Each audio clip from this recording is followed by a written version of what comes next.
ಮಾತರ್ಮೇ ಮಾತರಿಶ್ವನ್ನ ಪಿತರತುಲಗುರೋ ಭ್ರಾತರಿಷ್ಟಾಪ್ತಬಂಧೋ ಸ್ವಾಮಿನ್ ಸರ್ವಾಂತರಾತ್ಮನ್ನ ಜರ ಜರಯಿತರ್ಜನ್ಮ ಮೃತ್ಯಾಮಯಾನಾಂ ಗೋವಿಂದೇ ದೇಹಿ ಭಕ್ತಿಂ ಭವತಿ ಚ ಭಗವನ್ ಊರ್ಜಿತಾಂ ನಿರ್ನಿಮಿತ್ತಾಂ ನಿರ್ವ್ಯಾಜಾಂ ನಿಶ್ಚಲಾಂ ತದ್ಗುಣಗಣ ಬೃಹತೀಂ ಶಾಶ್ವತೀಮಾಶುದೇವ ನಾರಾಯಣಂ ನಮಸ್ಕೃತ್ಯ ನರಂ ಚೈವ ನರೋತ್ತಮಂ ದೇವೀಂ ಸರಸ್ವತೀಂ ವ್ಯಾಸಂ ತತೋ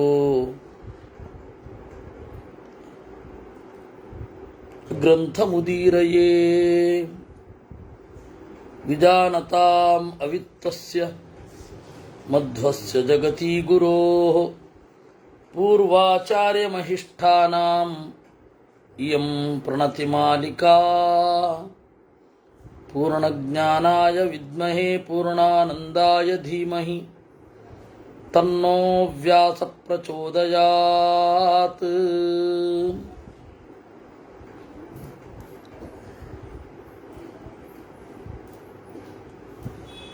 ನಾವು ಮತ್ಸ್ಯಪುರಾಣವನ್ನು ನೋಡುವಾಗ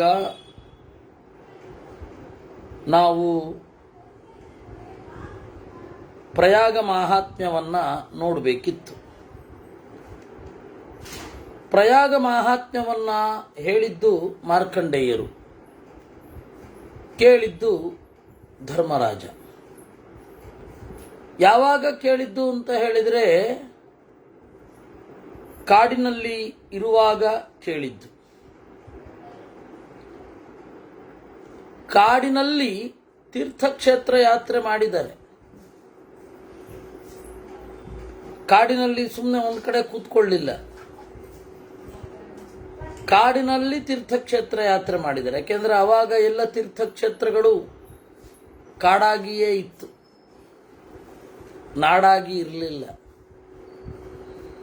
ಆವಾಗ ಪ್ರಯಾಗ ಅನ್ನುವ ಒಂದು ಕ್ಷೇತ್ರ, ಪ್ರಯಾಗ ಅಂತಂದರೆ ಸಂಗಮ ಅಂತ, ಪ್ರಯಾಗ ಕ್ಷೇತ್ರಕ್ಕೆ ಹೋಗಿತ್ತು. ಹಾಗೆ ನಾವು 104ನೇ ಅಧ್ಯಾಯಕ್ಕೆ ಇನ್ನೊಂದು ಸುಮಾರು ಅಧ್ಯಾಯಗಳು ಪ್ರಯಾಗ ಮಹಾತ್ಮ್ಯವೇ ಇದೆ, ಇನ್ನು ಮುಂದುವರಿಯುತ್ತೆ, ಇಲ್ಲಿಗೆ ಮುಗಿಯಲ್ಲ ಅದು. ಕಥಯಿಷ್ಯಾಮಿ ತೇ ವತ್ಸ ಯಚ್ಛ್ರೇಷ್ಠಂ ತತ್ರ ಯತ್ಫಲಂ. ಪ್ರಯಾಗ ಎಲ್ಲಿ ಬರುತ್ತೆ? ಅವಾಗ ಪ್ರತಿಷ್ಠಾನಪುರದ ಹತ್ತಿರ ಇತ್ತು ಪ್ರಯಾಗ. ಇದು ಬ್ರಹ್ಮದೇವರ ಕ್ಷೇತ್ರ, ಪ್ರಜಾಪತಿಯ ಕ್ಷೇತ್ರ ಅಂತ ಹೇಳ್ತಾರೆ. ಅಲ್ಲಿ ಒಂದೊಂದು ಕ್ಷೇತ್ರವನ್ನ ಒಬ್ಬೊಬ್ಬರು ರಕ್ಷಣೆ ಮಾಡ್ತಾರೆ, ಒಂದೊಂದು ನದಿಯನ್ನ. ಷಷ್ಟಿರ್ಧನು ಸಹಸ್ರಾಣಿ ಯಾನಿ ರಕ್ಷಂತಿ ಜಾಹ್ನವೀಂ ಯಮುನಾಂ ರಕ್ಷತಿ ಸದಾ ಸವಿತಾ ಸಪ್ತವಾಹನಃ. ವರುಣ ಜಾಹ್ನವಿಯನ್ನು ರಕ್ಷಣೆ ಮಾಡ್ತಾನೆ, ಗಂಗೆಯನ್ನ. ಅಂದರೆ ಗಂಗೆಯಲ್ಲಿ ಸನ್ನಿಹಿತನಾಗಿರ್ತಾನೆ. ಹೋಗಿ ಸ್ನಾನಾದಿಗಳನ್ನು ಮಾಡಿದವರು ವರುಣನ ಅನುಗ್ರಹವನ್ನು ಪಡಿತಾರೆ ಅಂತ ಅರ್ಥ. ಇನ್ನು ಯಮುನಾಂ ರಕ್ಷತಿ ಸದಾ ಸವಿತಾ ಸಪ್ತವಾಹನ. ಸೂರ್ಯ ಯಮುನೆಯನ್ನು ರಕ್ಷಣೆ ಮಾಡ್ತಾನೆ. ಅಂದ್ರೆ ಏನರ್ಥ? ಯಮುನೆಗೆ ಹೋಗಿ ಸ್ನಾನ ಮಾಡಿದರೆ ಸೂರ್ಯನ ಅನುಗ್ರಹ ಆಗುತ್ತೆ. ಪ್ರಯಾಗಂತು ವಿಶೇಷೇಣ ಸದಾ ರಕ್ಷತಿ ವಾಸವಃ. ಪ್ರಯಾಗದಲ್ಲಿ ಸ್ನಾನ ಮಾಡಿದರೆ ಇಂದ್ರನ ರಕ್ಷಣೆ. ಇಂದ್ರನ ರಕ್ಷಣೆ ಅಂದ್ರೇನು? ಮನಸ್ಸಿನ ಒಳಿತು ಎಲ್ಲವೂ ಕೂಡ. ದರ್ಶನಾತ್ ತಸ್ಯ ತೀರ್ಥಸ್ಯ ಪ್ರಯಾಗಂ ಸ್ಮರಮಾಣಸ್ಯ ಸರ್ವಮಾಯಾತಿ ಸಂಕ್ಷಯಂ. ದರ್ಶನಾತ್ ತಸ್ಯ ತೀರ್ಥಸ್ಯ ನಾಮ ಸಂಕೀರ್ತನಾದಪಿ ಮೃತ್ತಿಕಾಲಂಬನಾದ್ವಾಪಿ ನರ ಪಾಪಾತ್ರ ಮುಚ್ಯತೆ. ಆ ಪ್ರಯಾಗವನ್ನು ನೆನಪಿಸಿಕೊಂಡ್ರೂ ಪಾಪ ಪರಿಹಾರ ಆಗತ್ತೆ. ಪ್ರಯಾಗವನ್ನು ದರ್ಶನ ಮಾಡಿದರೆ ನಾಮ ಸಂಕೀರ್ತನ ಮಾಡಿದರೆ, ಆ ಪ್ರಯಾಗದ ಮೃತ್ತಿಕೆಯನ್ನು ಮೈಗೆ ಹಚ್ಚಿಕೊಂಡ್ರೆ ಎಲ್ಲ ಪಾಪವೂ ಪರಿಹಾರ ಆಗುತ್ತೆ. ಯೋಜನಾನಾಂ ಸಹಸ್ರೇಷು ಗಂಗಾಯ ಸ್ಮರಣಾನ್ನರ ಅಪಿ ದುಷ್ಕೃತ ಕರ್ಮಾತು ಲಭತೆ ಪರಮಾಂ ಗತಿಂ. ಆ ಪ್ರಯಾಗದಲ್ಲಿರುವ ಗಂಗೆಯನ್ನು ನೆನಪಿಸಿಕೊಂಡರೂ ಕೂಡ ಒಳ್ಳೆ ಗತಿಯನ್ನು ಹೊಂದುತ್ತಾನೆ. ಹಾಡಿದರೆ ಪಾಪದಿಂದ ಬಿಡುಗಡೆ, ಒಳ್ಳೆಯದನ್ನು ನೋಡುತ್ತಾನೆ. ಅಲ್ಲಿ ಸ್ನಾನ ಮಾಡಿ ಅದರ ನೀರನ್ನು ಕುಡಿದರೆ ಪುನಾತಿ ಆಸಪ್ತಮಂ ಕುಲಂ, 7 ಕುಲವನ್ನು ಉದ್ಧರಿಸ್ತಾನೆ. ಗಂಗಾ ಯಮುನೆಯ ಮಧ್ಯದಲ್ಲಿ ಸ್ನಾನ ಮಾಡಿ ಏನೇನು ಚಿಂತಿಸ್ತಾನೋ ಅದನ್ನೆಲ್ಲವನ್ನೂ ಪಡಿತಾನೆ. ಬ್ರಹ್ಮಚರ್ಯದಲ್ಲಿ ಇರುವವನು ಪ್ರಯಾಗದಲ್ಲಿ 1 ತಿಂಗಳು ವಾಸ ಮಾಡಬೇಕು. ಪಿತೃದೇವತೆಗಳನ್ನು ತರ್ಪಣ ಮಾಡಬೇಕು. ಗೃಹಸ್ಥನಾದವನು ಎಲ್ಲವನ್ನ ಪಡಿತಾನೆ. ತಪನಸ್ಯ ಸುತಾದೇವಿ ತ್ರಿಷು ಲೋಕೇಶು ವಿಶ್ರುತ ಸಮಾಗತ ಮಹಾಭಾಗ ಯಮುನಾ ತತ್ರ ನಿಮ್ನಗ. ಈ ರೀತಿ ಅತ್ಯಂತ ಪವಿತ್ರವಾದ ಪ್ರಯಾಗವನ್ನು ಮುಟ್ಟಿ ಸ್ವರ್ಗಲೋಕವನ್ನು ಹೊಂದುತ್ತಾನೆ ಅನ್ನುವಲ್ಲಿಗೆ 104ನೇ ಅಧ್ಯಾಯ ಮುಗಿತು. ಇದನ್ನು ಅರ್ಥವಾದ ಅಂತ ಗ್ರಹಿಸಬೇಕು ಅಂತ ಮಧ್ವಾಚಾರ್ಯರು. ಇದನ್ನು ಎಲ್ಲವೂ ಕೂಡ ಪ್ರಯಾಗದಿಂದ ಇಷ್ಟು ಸಿಗೋದಾದರೆ ಜಗತ್ತಿನಲ್ಲಿ ಬೇರೆ ಎಲ್ಲ ಯಾಕಿದೆ? ಶಾಸ್ತ್ರ ಯಾಕೆ ಓದಬೇಕು? ನೀತಿಯಿಂದ ಯಾಕಿರಬೇಕು? ಸತ್ಯವನ್ನೇ ಯಾಕೆ ನುಡಿಯಬೇಕು? ಪಂಚಪಾತಕಗಳನ್ನು ಮಾಡೋದು, ಗಂಗೆ ಗಂಗೆ ಗಂಗೆ ಅನ್ನೋದು ಸರಿಯಾ? ಅದಕ್ಕೆ ಅರ್ಥವಾದ ಅಂದ್ರೇನು? ಪ್ರಯಾಗದಲ್ಲಿ ಸ್ನಾನ ಮಾಡಬೇಕು ಅಂತ ತಾತ್ಪರ್ಯವೇ ವಿನಃ ಜಾಹೀರಾತು ಇದ್ದ ಹಾಗೆ. ಈ ಒಂದು ಎಣ್ಣೆಯನ್ನು ಶಾಂಪೂವನ್ನು ಹಾಕಿಕೊಂಡ್ರೆ ನಿಮಗೆ ಕೆಲಸ ಸಿಗತ್ತೆ ಅಂತಲ್ಲ, ಹಚ್ಚಿ ಅಂತಷ್ಟೇ ತಾತ್ಪರ್ಯ. ಅದರಿಂದ ಇದನ್ನ ಆಚಾರ್ಯರು ಪ್ರಯಾಗ ಮರಣಾನ್ಮುಕ್ತಿ ಇವೆಲ್ಲವೂ ಕೂಡ ಜ್ಞಾನವನ್ನು ಕೊಡಲಿಕ್ಕೆ ಪೂರಕ ಆಗತ್ತದು. ಮನಃಶುದ್ಧಿ ಆಗತ್ತೆ ಅಂತಷ್ಟೇ ಅರ್ಥ, ಬೇರೆ ಅಲ್ಲ ಅಂದರು. ಹೀಗೆ 104ನೇ ಅಧ್ಯಾಯ ಮತ್ತೆ 105ನೇ ಅಧ್ಯಾಯದಲ್ಲಿಯೂ ಅದಿದೆ. ಪ್ರಯಾಗದ ಬಗೆಗೆ ಏನು ಹೇಳೋದು? ರೋಗಿಷ್ಠನಾದವನು, ದೀನನು, ವೃದ್ಧನು ಆದರೆ ಪ್ರಾಣತ್ಯಾಗ ಮಾಡಿದ್ರೆ ಸಾಕು, ಮೋಕ್ಷನೇ ಆಗ್ಬಿಡುತ್ತೆ ಅಂದರು. ಪ್ರಯಾಗದಲ್ಲಿ ಸತ್ತರೆ ಸಾಕು, ಮುಕ್ತಿ ಆಗತ್ತೆ ಅಂತ. ಇವತ್ತಿಗೂ ಕೂಡ ನಿಮಗೆ ಪ್ರಯಾಗದಲ್ಲಿ, ಕಾಶಿಯಲ್ಲಿ ಮರಣಕಾಲದಲ್ಲಿ ರೂಮ್ ಬುಕ್ ಮಾಡೋರು ಎಷ್ಟು ಜನ ಇದ್ದಾರೆ ಅಂತ ಗೊತ್ತು. ಅವರಿಗೆಲ್ಲ ಪುರಾಣದ ಈ ಮಾತಿನಿಂದ ಮೋಹಕ್ಕೊಳಗಾಗಿದ್ದಾರೆ.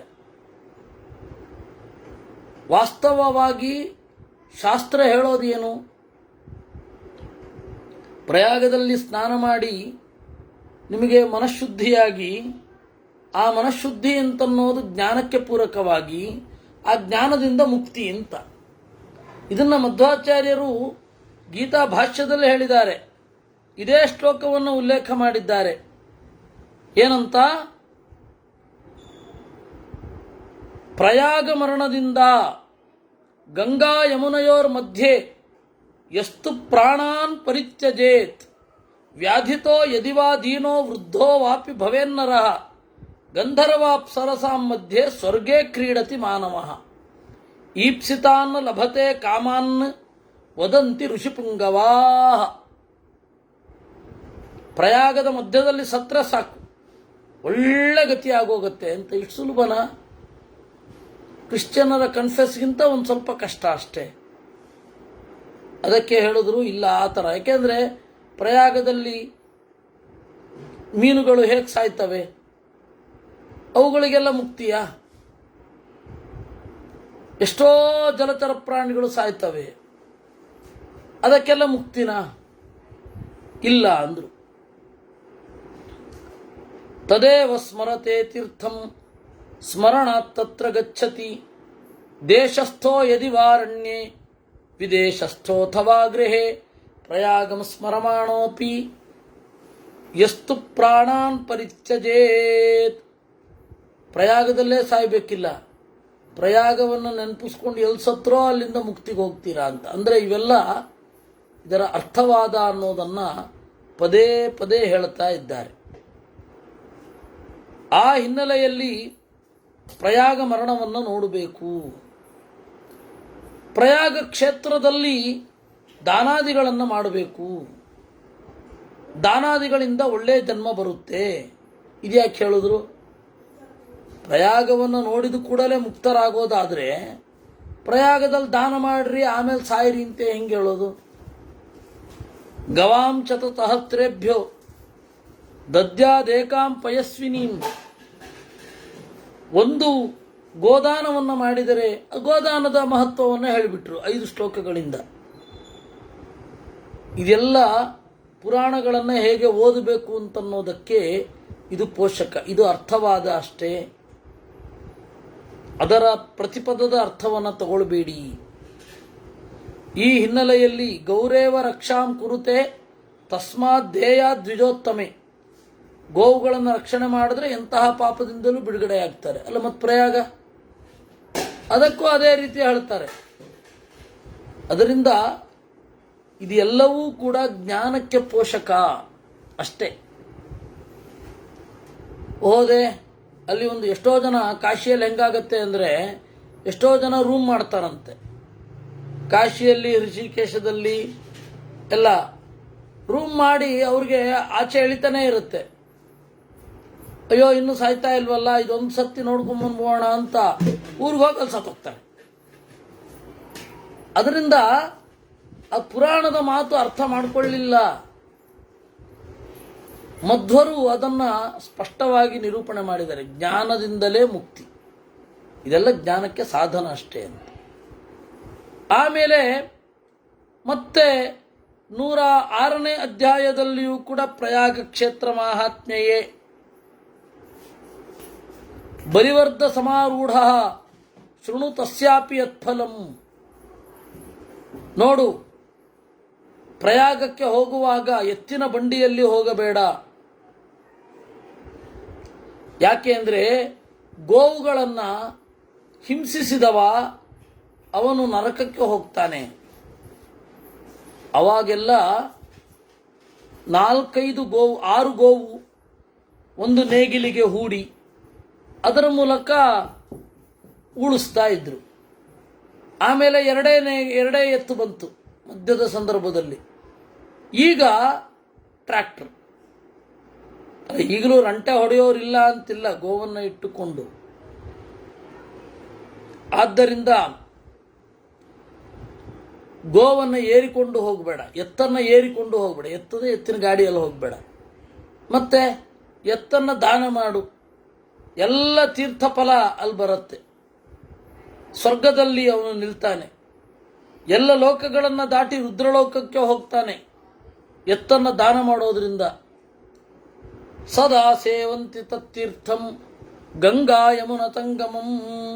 ದೇವತೆಗಳು, ದಾನವರು, ಗಂಧರ್ವರು, ಋಷಿಗಳು, ಸಿದ್ಧರು, ಚಾರಣರು ಆ ತೀರ್ಥದಲ್ಲಿ ಯಾವಾಗಲೂ ಇರ್ತಾರೆ. ಯಜಮಾನ ಸ್ವಯಂ ವಿಷ್ಣುವೇ ಆಗಿಬಿಡ್ತಾನೆ. ಸ್ಥೀಯತೆ ತತ್ರ ವೈ ವಿಷ್ಣು ಯಜಮಾನ ಪುನಃ ಪುನಃ ಅಂತ. ಇದಕ್ಕೆ ಬೇರೆ ಅರ್ಥ ಇದೆ. ಮೇಲುನೋಟದ ಅರ್ಥ ಏನು? ಪ್ರಯಾಗದಲ್ಲಿ ಹೋಮ ಮಾಡುವವನೆಲ್ಲ ವಿಷ್ಣು ಅಂತ.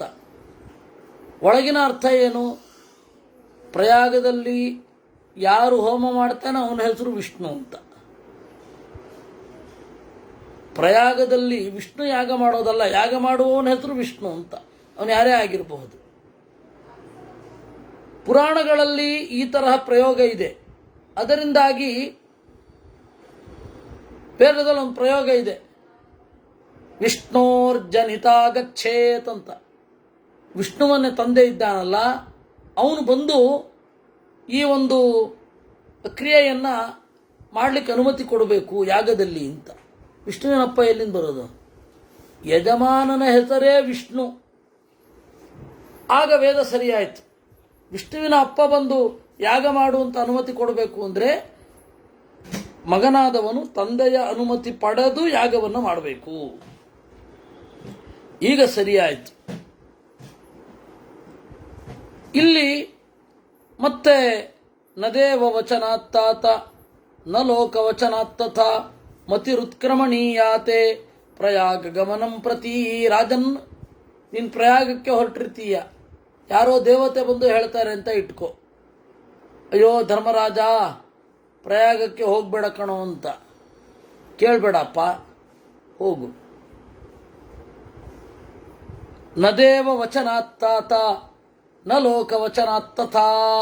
ಹಲವಾರು ಜನ ಗುಂಪು ಕಟ್ಟಿಕೊಂಡು ಬಂದು, ಇವತ್ತಿನ ಪರಿಭಾಷೆಯಲ್ಲಿ ಹೇಳೋದಾದರೆ ನಿಯೋಗ, ಕಮಿಷನ್ ಅಂತೇನು ಹೇಳ್ತಾರೆ, ಅವರೆಲ್ಲ ಬಂದು ಹೇಳ್ತಾರೆ, ಧರ್ಮಪಾಲ್ ಕಮಿಷನ್ ಅವರು ಇವರು ಬಂದು ಹೇಳ್ತಾರೆ, ಇಲ್ಲ ರಾಜನ್ನು ಹೋಗಬೇಡ, ಅಲ್ಲಿ ಪರಿಸ್ಥಿತಿ ಸರಿ ಇಲ್ಲ ಅಂತ. ನೀನು ನಿಲ್ಲದಿರು, ಹೋಗು.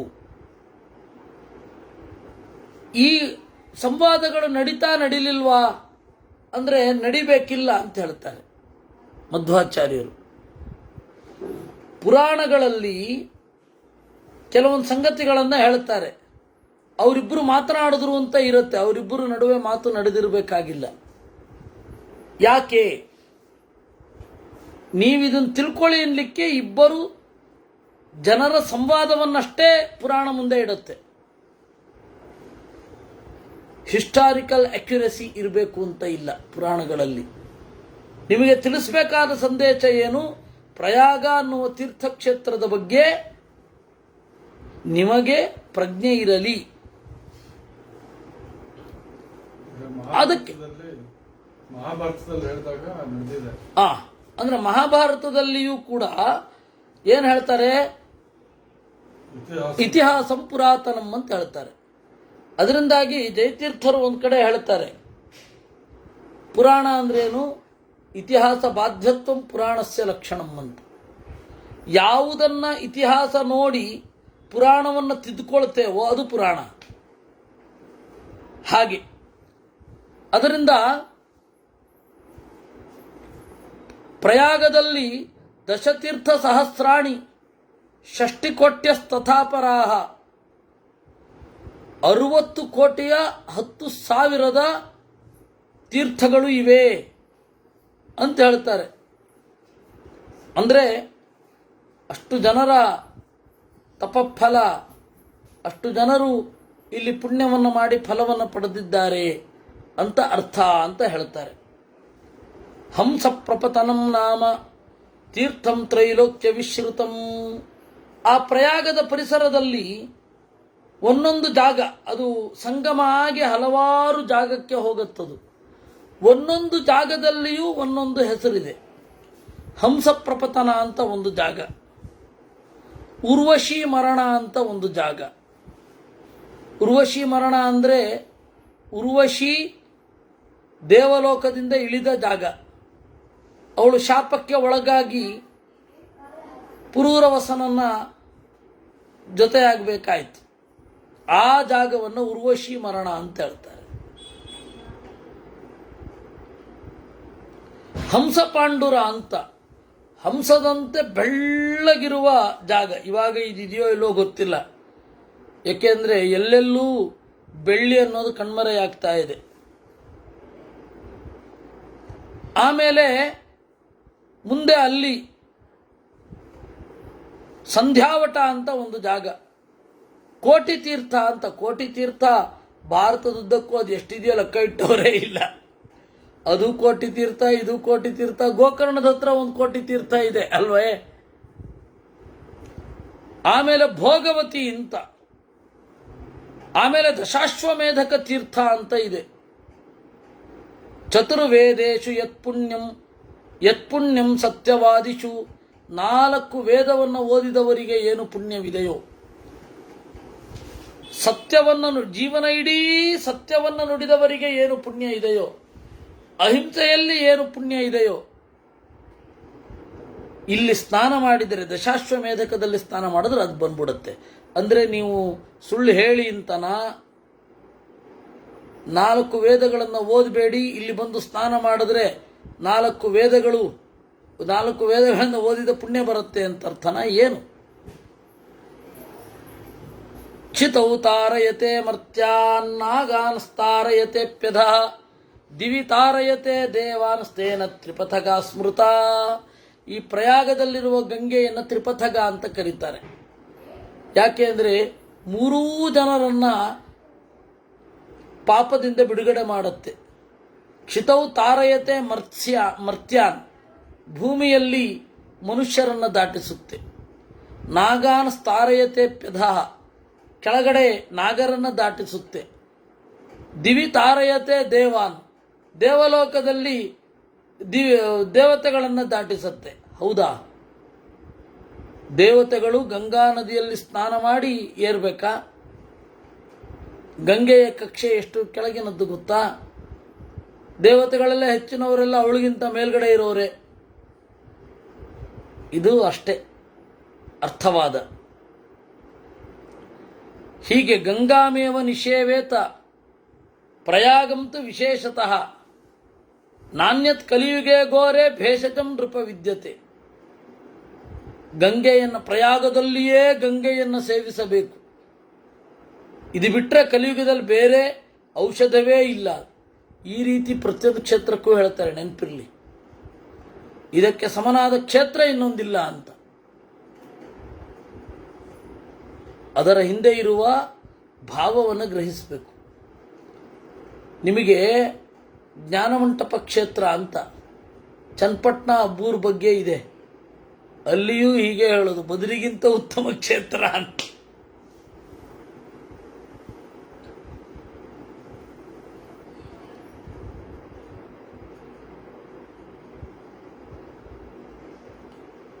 ಅದರ ಅರ್ಥವಾದ ಅಷ್ಟೇ.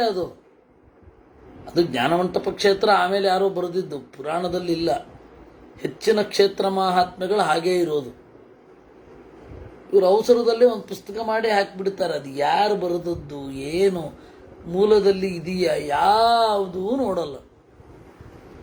ತಿರುವನಂತಪುರ ಕ್ಷೇತ್ರ ಮಹಾತ್ಮ್ಯ, ಆಮೇಲೆ ಆ ಕ್ಷೇತ್ರ ಮಹಾತ್ಮ್ಯ, ಪುರಿ ಕ್ಷೇತ್ರ ಮಹಾತ್ಮ್ಯ, ಒಂದು ಸ್ವಲ್ಪ ಬರೀಲಿಕ್ಕೆ ಬೇಕಾದಷ್ಟುಂಟು, ಹೇಳಲಿಕ್ಕೆ ಬೇಕಾದಷ್ಟುಂಟು. ಇದರಲ್ಲಿ ಯಾಕೆ ನಾವು ಒದ್ದಾಡಬೇಕು?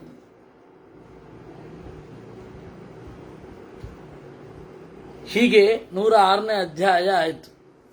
ಇನ್ನು 107ನೇ ಅಧ್ಯಾಯದಲ್ಲಿಯೂ ಕೂಡ ಇದೇ ರೀತಿಯಾದ ಗಂಗಾ ಯಮುನಾ ಇವರು ಕೂಡುವ ಪ್ರಯಾಗದಲ್ಲಿ ಯಾವ ಕಾಲದಲ್ಲಿ ಮಾಡಬೇಕು ಅಂತ.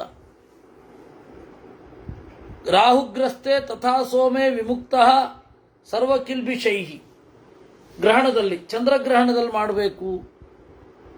ಅಷ್ಟು ವರ್ಷ ಅಲ್ಲಿರ್ತಾನೆ. ಅಗ್ನಿಹೋತ್ರಿಯಾದವನು ಅಗ್ನಿಹೋತ್ರವನ್ನು ಬಿಟ್ಟರೆ ಹೋಗಿ ಸ್ನಾನ ಮಾಡಿ ಶುದ್ಧನಾಗ್ತಾನೆ. ಈ ರೀತಿಯೆಲ್ಲ ಹೇಳುತ್ತಾರೆ. ಅಲ್ಲಿ ಯಮುನಾ ತೀರದ ಉತ್ತರದಲ್ಲಿ ಒಂದು ಜಾಗ ಇದೆ. ಅದರ ಹೆಸರು ಋಣ ಪ್ರಮೋಚನ ಅಂತ. ಸ್ನಾನ ಮಾಡಿದ್ರೆ ಋಣ ಎಲ್ಲ ಪರಿಹಾರ ಆಗತ್ತೆ. ಋಣ ಅಂದರೆ ಸಾಲ, ಲೋಕದಲ್ಲಿರುವ ಸಾಲವೂ ಆಗಬಹುದು. ಆಮೇಲೆ ಋಣ ಅಂದರೆ ಪಿತೃಋಣ ಮೊದಲಾದ ಪಂಚಋಣಗಳು. ಅದು ಪರಿಹಾರ ಆಗತ್ತೆ ಅಂತಂದರೆ ವೈರಾಗ್ಯ ಬಂದ್ಬಿಡುತ್ತೆ ಅಂತ ಅರ್ಥ. ಸನ್ಯಾಸಿಗಳಿಗೆ ಋಣ ಇಲ್ಲ.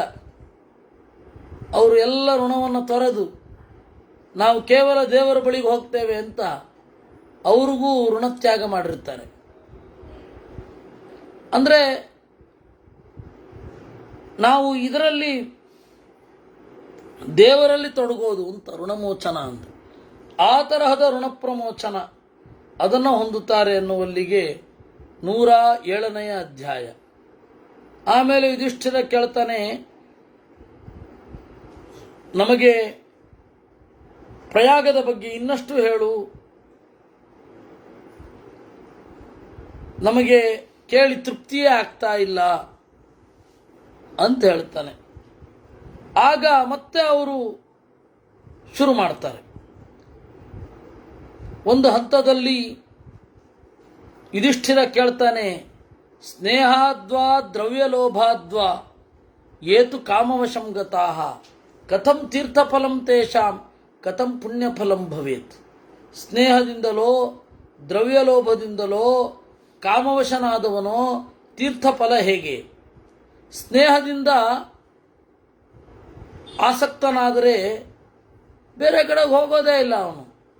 ವಿಪರೀತ ಸ್ನೇಹ ಇರುತ್ತೆ ಅಂದರೆ ಊರು ಬಿಟ್ಟೇ ಹೋಗಲ್ಲ.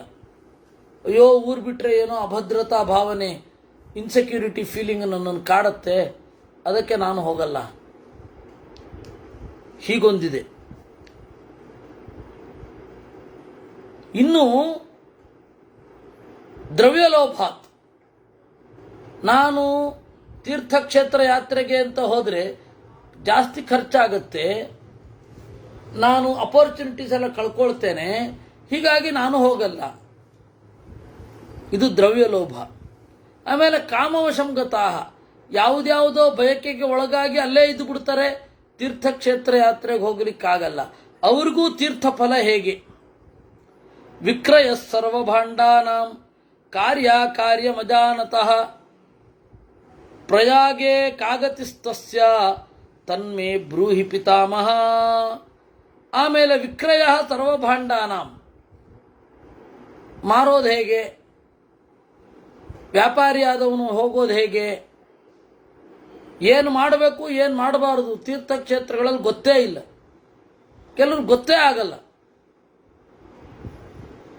ಏನು ಮಾಡಬೇಕು ಏನು ಮಾಡಬಾರದು ಅದು ಕಾಮನ್ ಸೆನ್ಸ್ ಇದ್ರೆ ಗೊತ್ತಾಗತ್ತೆ, ಆದರೆ ಅದು common sense is not common to all.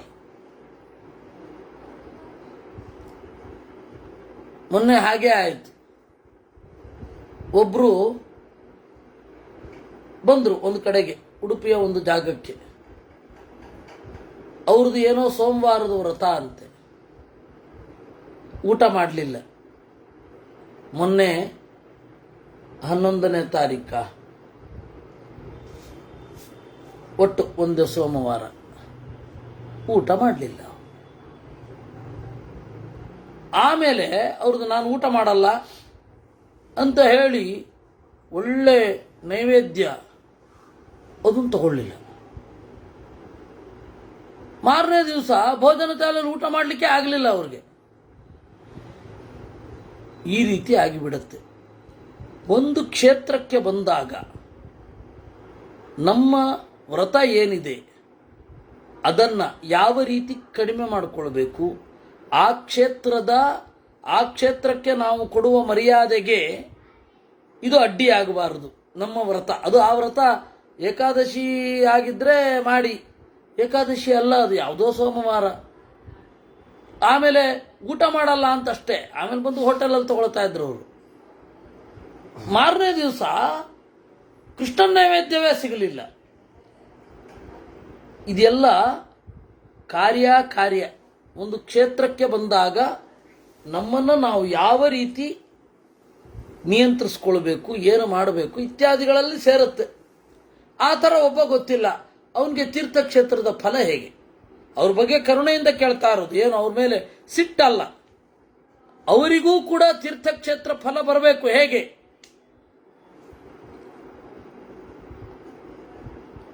ಮಾಸಮೇಕಂತು ಯಸ್ನಾಯಾತ್ ಪ್ರಯಾಗೇ ನಿಯತೇಂದ್ರಿಯ ಮುಚ್ಚತೆ ತರವ ಪಾಪೇಭ್ಯ ಸಗಚ್ಚೇತ್ ಪರಮಂ ಪದಂ.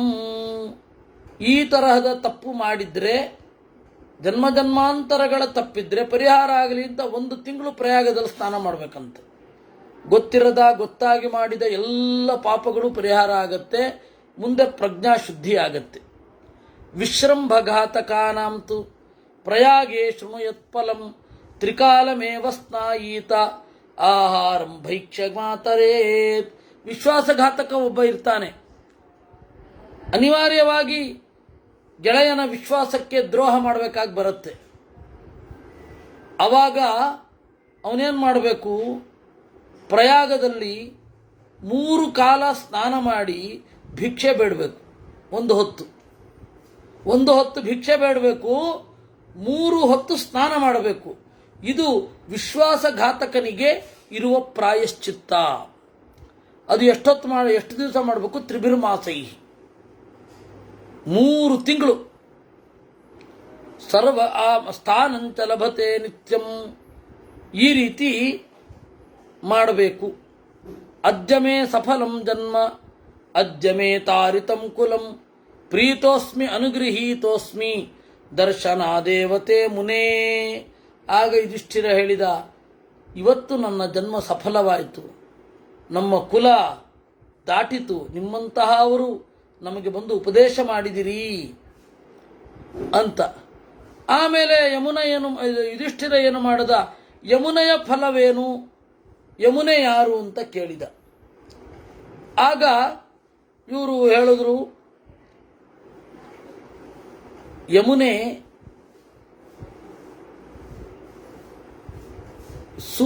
ಯಮನ ತಂಗಿ. ಇಲ್ಲಿ ತಪನಸ್ಯ ಸುತ ಅಂತ ಹೇಳ್ತಾರೆ, ಆದರೆ ಇದು ಪುರುಷ ವ್ಯತ್ಯಾಸ ಅಂತ ಹೇಳ್ತಾರೆ ಮಧ್ವಾಚಾರ್ಯರು. ಇದು ಪುರುಷ ವ್ಯತ್ಯಾಸ.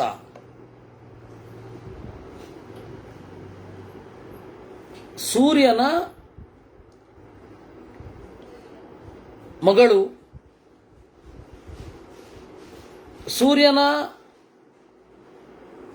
ಯಮನ ತಂಗಿ ಅಂತಹ ಯಮುನೆ. ಏನೈವ ನಿಸೃತ ಗಂಗಾ ತೇನೈವ ಯಮುನಾಗತ. ಇವಳು ಪರಮಾತ್ಮನಿಂದಲೇ ಬಂದವಳು. ಯಾಕೆ ಅಂದರೆ ಎಲ್ಲ ನದಿಗಳಿಗೂ ಒಂದು ಕಾಮನ್ ಆಗಿ ರಾಜರಾಜೇಶ್ವರ ಯತಿಗಳು ಹೇಳೋದು. ಅವರು ಗಂಗಾ ಸಿಂಧು ಸರಸ್ವತಿ ಚ ಯಮುನಾ ಗೋದಾವರಿ ನರ್ಮದಾ ಕೃಷ್ಣ ಭೀಮರಥಿ ಚ ಫಲ್ಗುತರಯೂ ಶ್ರೀಗಂಡಕಿ ಗೋಮತಿ ಕಾವೇರಿ ಕಪಿಲಾ ಪ್ರಯಾಗ ಕಿಟಿಜಾ ನೇತ್ರಾವತಿ ಇತ್ಯಾದಯೋ ನದ್ಯ ಶ್ರೀ ಹರಿಪಾದ ಪಂಕಜ ಭವಾ. ಎಲ್ಲಿಂದ ಪಾದ ಪಂಕಜ? ಗಂಗೆ ಒಬ್ಬಳು ಪಾದ ಪಂಕಜ ಅಂತ ಗೊತ್ತು. ಉಳಿದದ್ದೆಲ್ಲ ಹೆಂಗ್ರಿ? ಅದು ದೇವರ ಪಾದ ಕಮಲದಿಂದ ಹುಟ್ಟಿದ್ದು.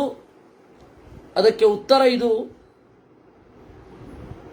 ಭೂಮಿ ದೇವರ ಪಾದ, ಎಲ್ಲ ಭೂಮಿಯೂ ದೇವರ ಪಾದವೇ. ಭೂಪಾದಂ ಅಂತ. ಇನ್ನೊಂದು ರೂಪವನ್ನು ಹೇಳಬೇಕಾದ್ರೆ ಭಾಗವತದಲ್ಲಿ ಪಾತಾಳಮೇ ತಸ್ಯ ಹಿ ಪಾದಮೂಲಂ ಅಂತ.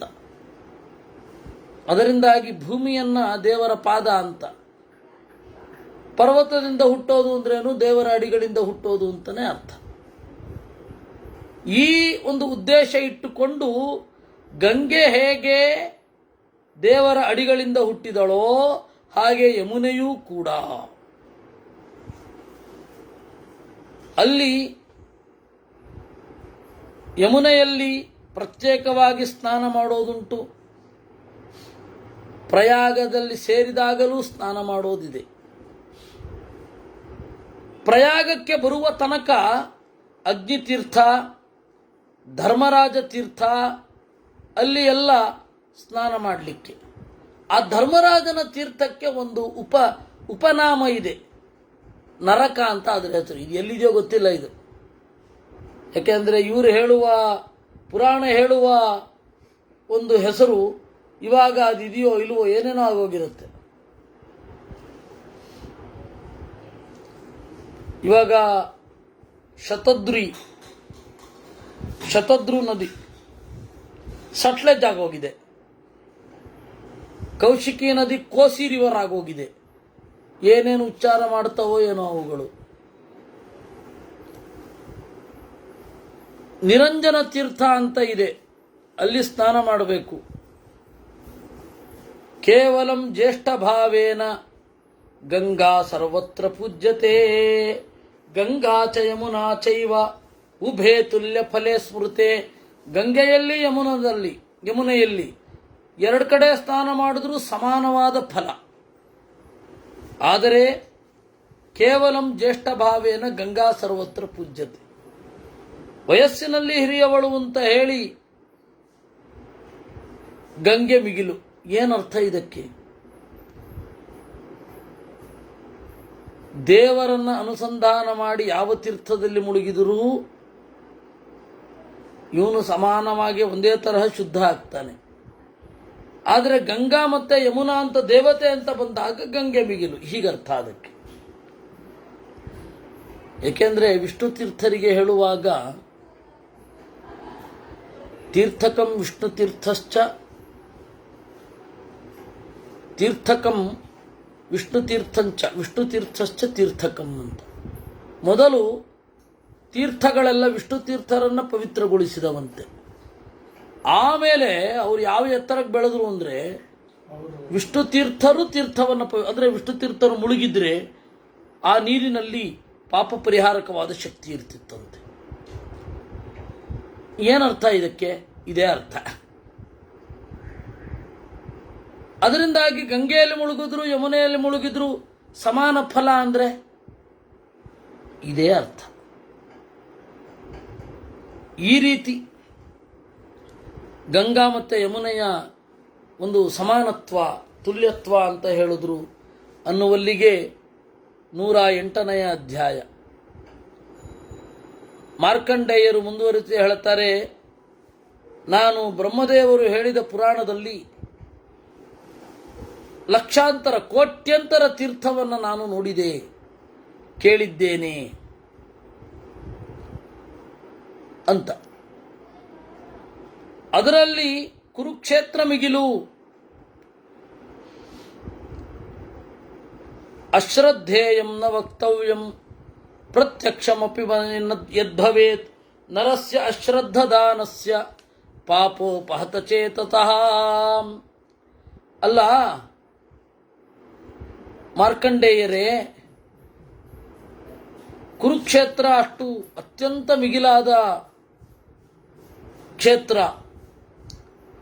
ಆ ಕುರುಕ್ಷೇತ್ರವನ್ನು ಬಿಟ್ಟು ಜನ ಯಾಕೆ ಬೇರೆ ಕಡೆ ಹೋಗ್ತಾರೆ? ಯಾಕೆ ಕುರುಕ್ಷೇತ್ರದ ಮಹತ್ವವನ್ನು ನಂಬೋದಿಲ್ಲ ಅಂತ ಧರ್ಮರಾಜ ಕೇಳಿದ. ಆಗ ಮಾರ್ಕಂಡೇಯರು ಹೇಳಿದ್ರು, ಅಶ್ರದ್ಧೇಯಂ ನ ವಕ್ತವ್ಯಂ ಪ್ರತ್ಯಕ್ಷಮಪಿ ಯದ್ಭವೇತ್. ಪ್ರತ್ಯಕ್ಷವಾದರೂ ಕೂಡ ಯಾವುದರಲ್ಲಾದರೂ ಒಂದು ಕಡೆ ಶ್ರದ್ಧೆ ಇಡೋದಿಲ್ಲ ಅಂದರೆ ಅದನ್ನು ಹೇಳಬಾರದು. ಯಾಕೆ ಅಂದರೆ ಯಾವ ಮನುಷ್ಯನಿಗೆ ಶ್ರದ್ಧೆ ಇರೋದಿಲ್ಲ, ಯಾವ ಮನುಷ್ಯನಿಗೆ ಮನಸ್ಸಿನಲ್ಲಿ ಪಾಪ ತುಂಬಿಕೊಂಡಿರುತ್ತೆ, ಅವನಿಗೆ ಏನನ್ನೂ ಹೇಳಲಿಕ್ಕೆ ಹೋಗಬಾರದು. ಅವನಿಗೆ ಆ ಪಾಪ ಹೋಗಿದೆ ಅಂತ ಹೆಂಗೆ ಗೊತ್ತಾಗತ್ತೆ ಅಂದರೆ ಅವನು ಬರ್ತಾನವನು. ನೀವು ಮೇಲ್ಗಡೆ ಬಿದ್ದು ಹೇಳಿದ್ರೆ ಅವನು ಕೇಳೋದೇ ಇಲ್ಲ. ಕೆಲವೊಮ್ಮೆ ಹೂ ಹೂ ಅಂತಾನೆ, ಆದರೆ ಒಳಗಡೆ ಏನು ಇಳಿದಿರೋಲ್ಲ. ಒಳಗಡೆಯಿಂದ ಇದನ್ನು ಕೇಳಬಾರ್ದು ಅಂತ ಅನ್ಕೊಂಡ್ಬಿಟ್ಟಿರ್ತಾನೆ. ಅದರಿಂದಾಗಿ ಯಾರಿಗೆ ಶ್ರದ್ಧೆ ಇಲ್ಲವೋ ಅವರು ಪಾಪದಿಂದ ಅವರ ಮನಸ್ಸು ಮುಚ್ಚಿ ಹೋಗಿರುತ್ತೆ, ಅಂಥವ್ರಿಗೆ ಹೇಳಬಾರದು.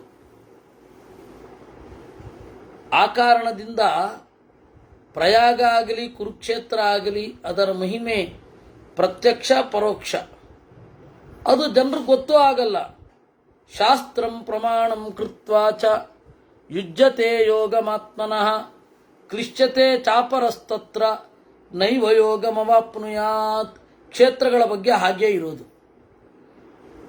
ಶಾಸ್ತ್ರವನ್ನು ಪ್ರಮಾಣವಾಗಿ ಇರಿಸಿಕೊಂಡು ಜಪವನ್ನೋ ತಪಸ್ಸನ್ನೋ ಮಾಡಬೇಕು.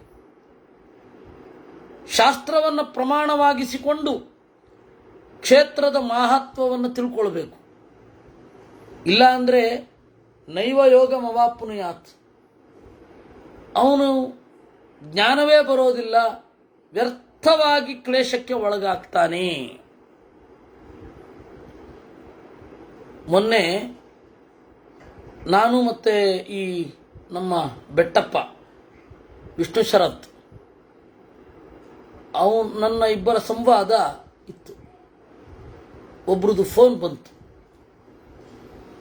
ನಾವು ಕೂಡ ಎಲ್ಲ ಕಡೆ ಹೋಗಿದ್ದೀವಿ, ಆದರೆ ನೀವು ಇಂಟರ್ವ್ಯೂ ಮಾಡಿದ್ರಲ್ಲ ವಿಷ್ಣು ಶರತ್ತು, ಅವ್ರು ಹೇಳಿದ ಅನುಭವವೇ ಬರಲಿಲ್ಲ ನಮಗೆ ಅಂದರು. ನೀವು ಯಾರ ಪುಸ್ತಕಗಳನ್ನು ಓದ್ತೀರಾ ಅಂತ ಕೇಳ. I am follower of Osho. ಅಲ್ರಿ, ಆಚಾರ್ಯರಿದ್ದಾರೆ, ಮಧ್ವರಿದ್ದಾರೆ, ಅವರ ಗ್ರಂಥಗಳನ್ನು ಓದೋದೇ. ಆಗ ಯಾವ ಸಂದರ್ಭದಲ್ಲಿ ಏನು ತೋಚತ್ತೋ ಅದನ್ನು ಮಾತಾಡ್ತಾನೆ. ಅವನನ್ನು ಓದಿದ್ರೆ ಎಲ್ರಿ ಅನುಭವ ಬರಬೇಕು ಅಂದೆ.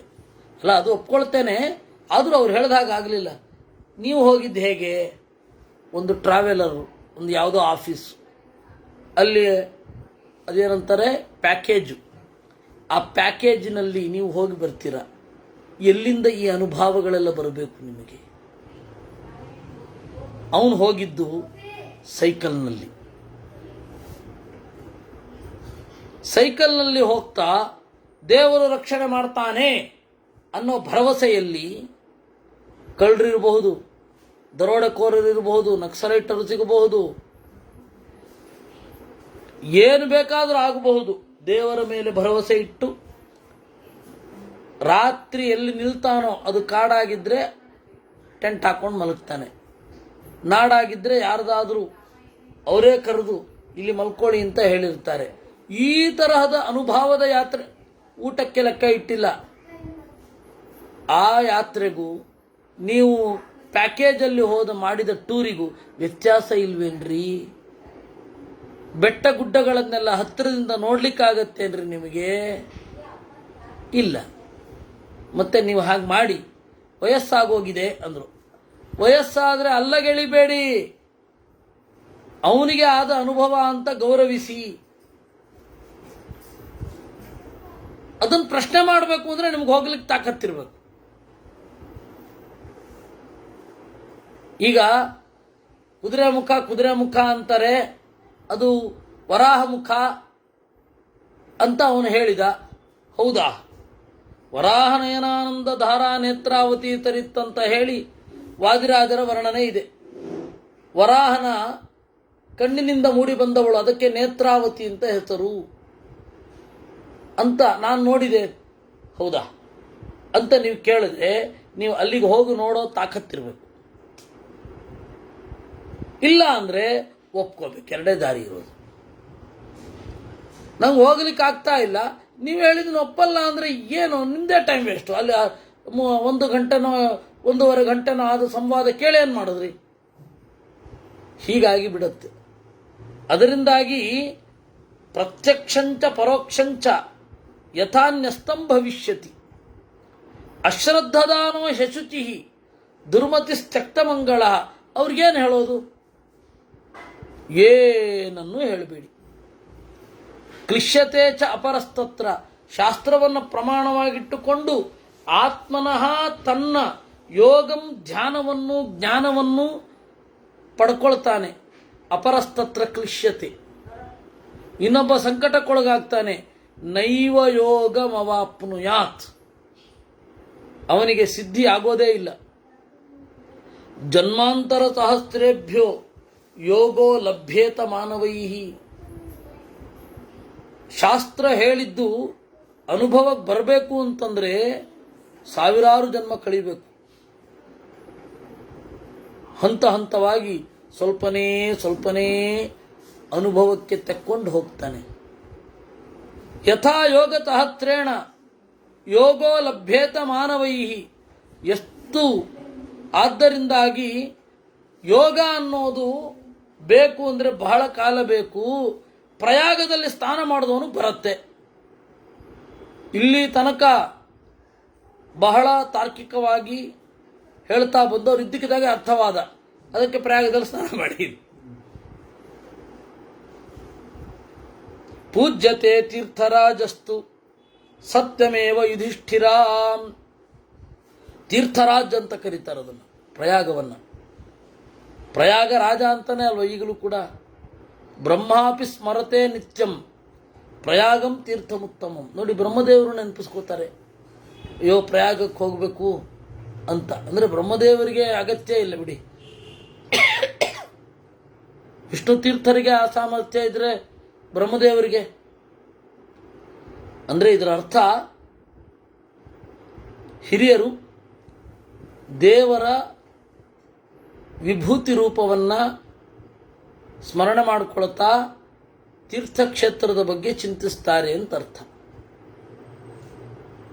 ಕೋಹಿ ದೇವತ್ವ ಮಾಸಾಧ್ಯ ಮನುಷ್ಯತ್ವಂ ಚಿಕೀರ್ಷತಿ. ತೀರ್ಥರಾಜಕ್ಕೆ ಒಂದು ಸರ್ತಿ ಹೋದರೆ ಕೆಳಗಡೆ ಇಳಿಯೋದೇ ಇಲ್ಲ. ದೇವತ್ವವನ್ನು ಹೊಂದಿದ ಮೇಲೆ ಮನುಷ್ಯತ್ವ ಪಡಿಬೇಕು ಅಂತ ಒಬ್ಬ ಅನ್ಕೋತಾನೇನು? ಯಥಾ ಪುಣ್ಯತಮಂ ಚಾಸ್ತಿ ತಥೈವ ಕಥಿತಮ್ಮಯ. ಇದನ್ನು ನಾನು ಹೇಳಿದ್ದೇನೆ. ಅಲ್ಲಿ ಕರ್ಮಗಳನ್ನು ಏನು ಮಾಡಬೇಕು ಅಂತ ಹೇಳು ಅಲ್ಲಿ ಕರ್ಮಗಳು ಯಥಾ ಪ್ರಕಾರ ಗಾಂ ಅಗ್ನಿಂ ಬ್ರಾಹ್ಮಣಂ ಶಾಸ್ತ್ರಂ ಕಾಂಚನಂ ಸಲಿಲಂ ಸ್ತ್ರೀಯ ಮಾತರಂ ಪಿತರಂ ಚೈವ. ಏನು ಕರ್ಮ ಮಾಡಿದ್ರೆ ನಾವು ಮೇಲ್ಗಡೆ ಹೋಗ್ತೀವಿ. ಪ್ರಯಾಗದಲ್ಲಿ ಈ ಕರ್ಮ ಮಾಡಬಾರದು. ಏನು? ಹಸುವನ್ನು ಒದಿಬಾರದು, ಅಗ್ನಿಗೆ ಕಾಲು ತೋರಿಸಬಾರದು. ನಾವು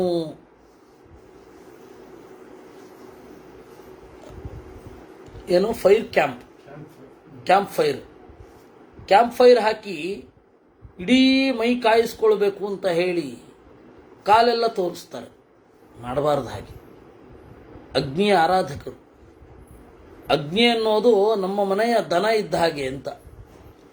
ನಾವು ದನವನ್ನು ಎಷ್ಟು ಪ್ರೀತಿಯಿಂದ ನೋಡ್ಕೊಳ್ತೇವೋ ಆ ರೀತಿ ಒಂದು ಅಗ್ನಿಯೂ ಒಂದು ದನ ಅಂತ ಪ್ರಾಚೀನರಲ್ಲಿ ಹಾಗೆ ಅದು. ಚತ್ವಾರಿ ಶೃಂಗಾತ್ರಯೋ ಅಸ್ಯ ಪಾದಾದ್ವೇ ಶೀರಿಚೆ ಸಪ್ತಹಸ್ತಾಸೋ ಅಸ್ಯ. ಅಗ್ನಿ ಒಂದು ದನ ಇದ್ದ ಹಾಗೆ. 4 ಕೋಡುಗಳಿದೆ, 3 ಕಾಲಿದೆ, 2 ತಲೆ ಇದೆ, 7 ಕೈ ಇದೆ. ತ್ರಿದಾ ಬದ್ಧೋ ವೃಷಭೋರೋ ರವೀತಿ. 3 ಹಟ್ಟಿಗಳಲ್ಲಿ ಕಟ್ಟಿದ್ದಾರೆ ಈ ದನವನ್ನು. ಈ ದನ ಹೋ ಅಂತ ಕೂಗುತ್ತಾ ಇದೆ. ಏನು? ಮಹೋ ದೇವೋ ಮರ್ತ್ಯಾಂಗ್ ಆವಿವೇಚ. ಹಿರಿದಾದ ಬೆಳಗುವ ದೇವರು, ಸಾಯದ ದೇವರು ಸಾಯುವ ವಸ್ತುಗಳಲ್ಲಿ ಪ್ರವೇಶ ಮಾಡಿದ್ದಾನೆ ಅಂತ. ಅಗ್ನಿಗೆ ಕಾಲು ತೋರಿಸಬಾರದು, ಗೋವಿಗೆ ಕಾಲು ತೋರಿಸಬಾರದು, ಬ್ರಾಹ್ಮಣರಿಗೆ ಅವಮಾನ ಮಾಡಬಾರದು, ಶಾಸ್ತ್ರವನ್ನು ಅವಮಾನ ಮಾಡಬಾರದು, ಬಂಗಾರವನ್ನು ದಾನ ಮಾಡಬೇಕು, ನೀರನ್ನು ಅಪವಿತ್ರಗೊಳಿಸಬಾರದು, ಹೆಣ್ಣನ್ನು ಅಪವಿತ್ರಗೊಳಿಸಬಾರದು, ತಂದೆ ತಾಯಿಗಳನ್ನು ಒದೆಯೋದು ಮೊದಲಾದವುಗಳನ್ನು ಮಾಡಬಾರದು. ಅವರು ಪ್ರಯಾಗದಲ್ಲಿ ಸ್ನಾನ ಮಾಡಿದ್ರೆ ಒಳ್ಳೆ ಗತಿಯಾಗತ್ತೆ. ಇಷ್ಟು ಮಾಡದೇ ಇರೋರು ಪ್ರಯಾಗದಲ್ಲಿ ಸ್ನಾನ ಮಾಡದೇ ಇರೋರು ಒಳ್ಳೆ ಗತಿಗೆ ಹೋಗ್ತಾರೆ. ವಿಜೇತ ಅಲ್ಲಿ ಮಾಡಬಾರದು. ಆಮೇಲೆ ಆನೆಯನ್ನು ಕದಿಯುವವ, ಕುದುರೆಯನ್ನು ಕದಿಯುವವ, ಎತ್ತನ್ನು ಕದಿಯುವವ, ಬಂಗಾರವನ್ನು ಕದಿಯುವವ ಪ್ರಯಾಗದಲ್ಲಿ ಸ್ನಾನ ಮಾಡಿದ್ರೂ ಉದ್ಧಾರ ಆಗಲ್ಲ. ಅಂದರೆ ಇದನ್ನು ಅರ್ಥ ಮಾಡ್ಕೊಳ್ಬೇಕು ನೀವು. ಈ ರೀತಿ ಹೀಗಿರಬೇಕು. ಮತ್ತೆ ಕೇಳು ಅಂತ ಹೇಳಿ ಪ್ರಯಾಗ ಮತ್ತು ಎಲ್ಲ ಕ್ಷೇತ್ರಗಳ ಮಹತ್ವವನ್ನು ನಿರೂಪಣೆ ಮಾಡ್ತಾನೆ ಅನ್ನುವಲ್ಲಿಗೆ 111. ಆಮೇಲೆ 110 ಅಧ್ಯಾಯಗಳಾಯಿತು. 111ನೆಯ ಸರ್ಗದಲ್ಲಿ ಪ್ರಯಾಗದಲ್ಲಿ ಯಾವ ದೇವತೆಗಳಿದ್ದಾರೆ ಅಂತ. ಎಲ್ಲ ದೇವತೆಗಳು ಇದ್ದಾರೆ. ಬ್ರಹ್ಮ ವಿಷ್ಣು ತಥಾ ಈಶಾನೋ ದೇವತಾ ಪ್ರಭುರವ್ಯಯ ಪ್ರಯಾಗೇ ನಿವಸಂತ್ಯೇತೆ ಬ್ರಹ್ಮ ವಿಷ್ಣು ಮಹೇಶ್ವರಾಹ. ಯಾಕೆ ಅವರಿಲ್ಲಿ ವಾಸ ಮಾಡ್ತಾರೆ? ಅವರಿಗೆ ಇದು ಪ್ರೀತಿ ಅಷ್ಟೇ. ಪಂಚಯೋಜನ ವಿಸ್ತೀರ್ಣಂ ಪ್ರಯಾಗಸ್ಯತು ಮಂಡಲಂ. ಈ ರೀತಿ ಎಲ್ಲ ದೇವರಿಗೆ ಪ್ರೀತಿ, ಅದರಿಂದಾಗಿ ಬ್ರಹ್ಮಾದಿಗಳೆಲ್ಲ ಇಲ್ಲಿದ್ದಾರೆ ಅಂತ ಹೇಳುತ್ತಾರೆ. ಇದಾದ ಮೇಲೆ ಆ ಪ್ರಯಾಗಕ್ಕೆ ಕೃಷ್ಣನೂ ಬರ್ತಾನೆ. ಆ ಪ್ರಸಂಗವನ್ನು ಮಹಾಭಾರತ ಹೇಳಿದೆ. ಎಲ್ಲ ತೀರ್ಥಕ್ಷೇತ್ರ ಯಾತ್ರೆಯನ್ನು ಮುಗಿಸಿ ಸಮರ್ಪಣೆ ಮಾಡಲಿಕ್ಕೆ, ದೇವರಿಗೆ ನೇರವಾಗಿ ಸಮರ್ಪಣೆ ಮಾಡಲಿಕ್ಕೆ ಪಾಂಡವರು ಪ್ರಯಾಗಕ್ಕೆ ಬರ್ತಾರೆ. ಆವಾಗ ದೇವರು ಕೂಡ ಅವರ ಪೂಜೆಯನ್ನು ಸ್ವೀಕರಿಸಲಿಕ್ಕೆ ಪ್ರಯಾಗಕ್ಕೆ ಬರ್ತಾನೆ. ಆವಾಗ ಅಲ್ಲಿ ಇಬ್ಬರ ಮಾತುಕತೆ ಏನು ಅಂತ ಹೇಳಿ ಮುಂದಿನಲ್ಲ, ಅದರ ಮುಂದಿನ ಶನಿವಾರ ಭಾನುವಾರ ನೋಡೋಣ. ಕೃಷ್ಣಾರ್ಪಣಮಸ್ತು. ಮುಂದಿನ ಶನಿವಾರ ಭಾನುವಾರ ಇರೋದಿಲ್ಲ, ಅಲ್ಲಿ ತನಕ ಇರುತ್ತೆ. ಗುರುವಾರದ ತನಕ ಇರುತ್ತೆ. ಶುಕ್ರವಾರ ಶನಿವಾರ ಭಾನುವಾರ ಇದಾಗಬೇಕು ಅಂತ. ಏನು